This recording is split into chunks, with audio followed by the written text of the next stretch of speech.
साथ साथ आप चूंकि स्पेशल प्रोसिक्यूटर रहे हैं 9 मई के वाक़यात के जो केसेस हैं, अब वहाँ पर केसेस को कौन चला रहा है? देखिए इशफाक साहब, मैं वहाँ पे जो कोर कमांडर हाउस जिसको जिना हाउस कहा जाता है उसकी जो FIR 96/23 थी सर्वर रोड की, उसका मैं ज़रूर स्पेशल प्रोसिक्यूटर था। मैंने अब तक केसेस वो किए हैं, क्योंकि अब मैंने बतौर प्रोसिक्यूटर जनरल पंजाब अपना ओथ ले लिया था, चार्ज रिज्यूम कर लिया था। तो इसलिए अब क्योंकि ये कैबिनेट अप्रूवल से होना होता है स्पेशल प्रोसिक्यूशन का, तो वो हमने समरी भिजवाई है। तो वो जब अप्रूव होके आती है तो उसमें हम जल्द से जल्द इसमें हम चाहते हैं कि शाह साहब, आपने इन तमाम केसेस को बहुत करीब से देखा है, तो इन केसेस की कड़ियाँ जो साबिक चेयरमैन PTI हैं इमरान खान, उनसे किस हद तक मिलती हैं? उनको कोई सज़ा होने का इम्कान है इन केसेस में? देखें, आप अगर इन केसेस को स्ट्रीम लाइन करें और आप देखें इसके ऊपर, तो सिर्फ़ और सिर्फ एक इदारे को, चाहे वो फैसलाबाद था, चाहे मियाँ वाली था, चाहे वो लाहौर था या बाकी सिटीज़ थे, तो एक इदारे को ही टारगेट किया गया। और मैं समझता हूँ कि एक दिन ही, एक लम्हे पे वो सारा मॉब जो है जाके उस इदारे पे हमलावर हुआ। तो ये पूरा का पूरा जो है ये कभी भी किसी साजिश से काम नहीं है। यानी और ये बहुत बड़ी साजिश थी। बिल्कुल है, और इस पे एविडेंस कलेक्ट की गई है। और एविडेंस, क्योंकि स्क्रूटनी ऑफ चालान मैंने खुद किया था एज ए स्पेशल प्रोसिक्यूटर, तो हम अगर एविडेंस ना हो तो हम तो चालान पास ही नहीं करेंगे और हम लिख देंगे कि the case of no evidence. तो वो चालान स्क्रूटनाइज हुआ है, वो चालान पास हुआ है, और वो चालान इस वक्त पेंडिंग है फॉर मार्किंग। और इसमें इमरान खान का क्या रोल नज़र आया चलान में? देखें, उसके अंदर जो था एक पूरी कैंपेन चलाई गई थी, वो ट्विटर अकाउंट्स जो हैं, किसकी सरबराही में? सरबराही नहीं है इसके, बेसिकली बहुत से लोगों के हमारे पास ट्विटर अकाउंट्स आए थे, बहुत से जो थे उनके सोशल मीडिया पेजेस आए थे, उसकी एविडेंस जो है वो कलेक्ट है। क्योंकि इस वक्त मैं ये समझता हूँ कि इस वक्त थोड़ा सा इस पर मैं कमेंट इसलिए नहीं कर मैं सर सकूँगा ये जानना चाहूँ, क्योंकि कि आपने कहा ना कि ये साजिश है, नहीं, तो मैं ये कहना चाह रहा हूँ कि साजिश आखिर बनी कहाँ पर? ये तफ्तीश में क्या है? हमारा केस जो है, क्योंकि मैं एज ए PG अब इसको टेकअप किए हुए हूँ, तो क्योंकि पहले मैं स्पेशल प्रोसिक्यूटर था, ज़्यादा बेहतर कमेंट कर सकता था। अब क्योंकि मैटर इज सब जुडिस बिफोर द कोर्ट, तो इस वक्त थोड़ा सा मैं समझता हूँ कि इस पर, क्योंकि वो एविडेंस से रिलेटेड चीज़ें हैं, तो इस वक्त ओपन करना मुश्किल होगा थोड़ा सा। बाकी एविडेंस मौजूद है। ये चीज़ आप तो बता सकते हैं as a prosecutor general Punjab कि किस हद तक ये केसेस मजबूत हैं जिसमें इतने बड़े वाक़या हुए? देखिए, ये मुल्क की आप समझें तो सालमियत को चैलेंज किया गया था और उस इदारे पे हमला किया है, और ये आप इसको मजाक नहीं कह सकते, एक जुर्म किया गया है। क्योंकि माजी में हमने देखा ना, इतने इतने बड़े सानिया हुए लेकिन वहाँ के तमाम मुल्जमान एंड पे बरी हो जाते थे जब मुकदमे देखें, का हल किसी नहीं ने था। बरी होना है या किसी ने सज़ा होना है, is a matter of evidence, is a matter of trial. लेकिन इस वक्त प्राइमा फेशिये एक ऐसा वाक़या किया गया 9 मई को कि जिसकी पहले आपको मिसाल नहीं मिलती। आप ये देखें कि अगर पेशावर स्कूल हमला केस था तो उसमें पाकिस्तानी इन्वॉल्व नहीं थे। ये पहली दफ़ा हुआ है कि आपने अपने ही मुल्क के सबसे अहम इदारे पे हमला किया और पूरे तरीके से आप आज माफ़ी के तलबगार हैं। देखें, इस तरह तो स्टेट चल नहीं सकती, और जो लोग रिस्पॉन्सिबल हैं उनकी रिस्पॉन्सिबिलिटी फ़िक्स होनी चाहिए। मैं ये नहीं कहता कि किसी बेगुनाह को सज़ा दी जाए, लेकिन जो लोग इस वाक़े में पूरे तरीके से, जिनका किरदार है, जिनके ख़िलाफ़ एविडेंस है, उनको बिल्कुल करार वाक़ई सज़ा मिलनी चाहिए, ताकि आने वाले वक्त में कोई इस वाक़े को दोबारा रिपीट करने की कोशिश ना करे। अच्छा, जो आप एज अ लीगल एक्सपर्ट, ये मैं आपसे जानना चाहूँगा कि 9 मई के जिनके खिलाफ मुकदमात हैं, जिनके खिलाफ शवाहिद हैं, वो इलेक्शन लड़ेंगे? देखें, इलेक्शन कमीशन के हवाले से ज़्यादा बेहतर सवाल इशफाक साहब ये था कि आप ये इलेक्शन कमीशन वाले से करते, मैं एज ए लीगल एक्सपर्ट क्योंकि आप जो कन्विक्टेड लोग हैं वो तो आपको पता है कि वो क्वालिफाई नहीं करते, जो सजा याफ्ता जो सज़ा तो याफ्ता। इसमें तो क्योंकि किसी को इसमें सजा अभी भी नहीं सज़ा हुई। नहीं हुई, क्योंकि इनके अभी ट्रायल जो है वो मार्किंग पे हैं।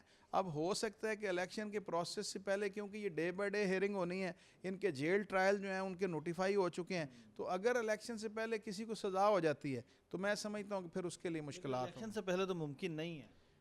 इशफाक साहब, इसमें मुमकिन हो जाएगा। उसकी वजह यह है कि ये डे बाय डे हेयरिंग होनी है, और अगर ये डे बाय डे हेयरिंग हो तो 1 महीने से 1.5 महीने के अंदर अंदर ये कंप्लीट हो सकता है। अगर यानी कि किसी मुलजिम ने अपने कागजात जमा करवाए हैं, इन द मीन वाइल 8 फरवरी से पहले उसको सजा हो जाती है, तो वो इलेक्शन नहीं लड़े। तो डेफिनेटली अगर सज़ा हो जाती है, वो इलेक्शन लड़ता है या नहीं लड़ता, अगर वो इलेक्शन लड़ भी लेता है तो फिर भी वो चैलेंज हो जाएगा। उसकी वजह है कि कन्विक्टेड आदमी जो है वो कल को ओथ नहीं ले सकता, तो ये इलेक्शन एक्ट के मुताबिक जो है उसकी डिस्क्वालिफिकेशन उस दिन से। जेल ट्रायल तो सर तभी शुरू होगा ना जब आप स्पेशल प्रोसिक्यूटर अपॉइंट करेंगे, फिर डे बाय डे हेयरिंग होगी। नहीं, हमने तो स्पेशल प्रोसिक्यूशन का जो है वो हमने भिजवा दी है कैबिनेट को, और कैबिनेट की तरफ से अप्रूवल आते ही हमने नोटिफाई कर देना है उसको।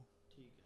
अच्छा सर, दूसरा आपने देखा होगा, एक सानिया हुआ था, सानिया जड़ा वाला, और उसके अलावा एक दो और भी जो मोटरवे खातून ज़्यादती केस था, उनके केसेस कहाँ तक पहुँचे? एक यहाँ पर रुझान ये है कि साल का साल फैसले नहीं होते और हाई कोर्ट अपनी जजमेंट में लिखती है कि प्रोसिक्यूशन अपनी जिम्मेदारियां पूरी नहीं करती। तो आप प्रोसिक्यूशन को किस तरह से ठीक कर रहे हैं? देखिए, प्रोसिक्यूशन एक सबसे इम्पॉर्टेंट इदारा था जो मोस्ट कॉम्पिटेंट लोगों पर मुश्तमिल है, लेकिन मोस्ट निगलेक्टेड इदारा है ये इस वक्त, और सारा का सारा नज़ला जो है वो इस इदारे पे डाल दिया जाता है। मैंने सबसे पहला काम किया आके कि आपका 173 के अंदर टाइम फ्रेम दिया गया है चलान सबमिट करने का, स्क्रूटनी करने का, चलान पास करने का, तो हमने उस पर अब फिक्स कर दिया है कि पुलिस अब बिल्कुल टाइम पे चलान लेके आएगी, और अगर वो चलान टाइम पे नहीं लाते तो हम चलान नहीं लेंगे। ये कह दिया आपने डीआईजी यूनिवर्सिटी बिल्कुल हमारी जो है, हमने इसके ऊपर एसओपीज फिक्स कर दिए हैं।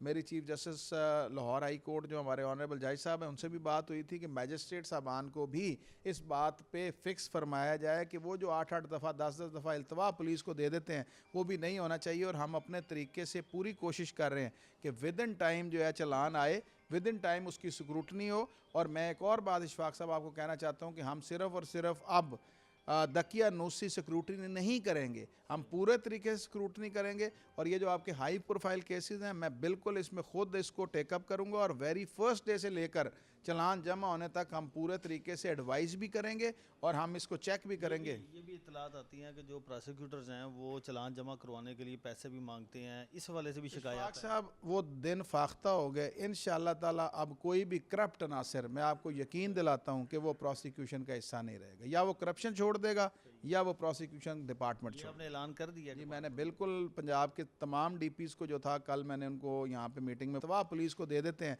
वो भी नहीं होना चाहिए। और हम अपने तरीके से पूरी कोशिश कर रहे हैं कि विद इन टाइम जो है चलान आए, विद इन टाइम उसकी स्क्रूटनी हो। और मैं एक और बात इशफाक साहब आपको कहना चाहता हूँ कि हम सिर्फ़ और सिर्फ अब दकिया नूसी स्क्रूटनी नहीं करेंगे, हम पूरे तरीके से स्क्रूटनी करेंगे। और ये जो आपके हाई प्रोफाइल केसेस हैं, मैं बिल्कुल इसमें ख़ुद इसको टेकअप करूँगा, और वेरी फर्स्ट डे से लेकर चलान जमा होने तक हम पूरे तरीके से एडवाइस भी करेंगे और हम इसको चेक भी करेंगे। ये भी इतलात आती हैं कि जो प्रोसिक्यूटर्स हैं वो चलान जमा करवाने के लिए पैसे भी मांगते हैं, इस हवाले से भी शिकायत है। साहब वो दिन फाख्ता हो गए इंशाअल्लाह ताला। अब कोई भी करप्ट अनासर, मैं आपको यकीन दिलाता हूँ कि वो प्रोसिक्यूशन का हिस्सा नहीं रहेगा, या वो करप्शन छोड़ देगा या वो प्रोसिक्यूशन डिपार्टमेंट छोड़। आपने ऐलान कर दिया? जी, मैंने बिल्कुल पंजाब के तमाम डीपीज़ को जो था कल मैंने उनको यहाँ पे मीटिंग में बुलाया हुआ था, उनको ये क्लियर कट बता दिया। और मैंने एक पूरी टीम तश्कील दी है जो मुख्तलिफ़ अज़ला में जाके पूरे तरीके से रेड भी करेंगे, और इस किस्म की शिकायत को हम रिड्रेस भी करेंगे, और पूरे तरीके से पीडा के तहत हम कार्रवाई भी करेंगे,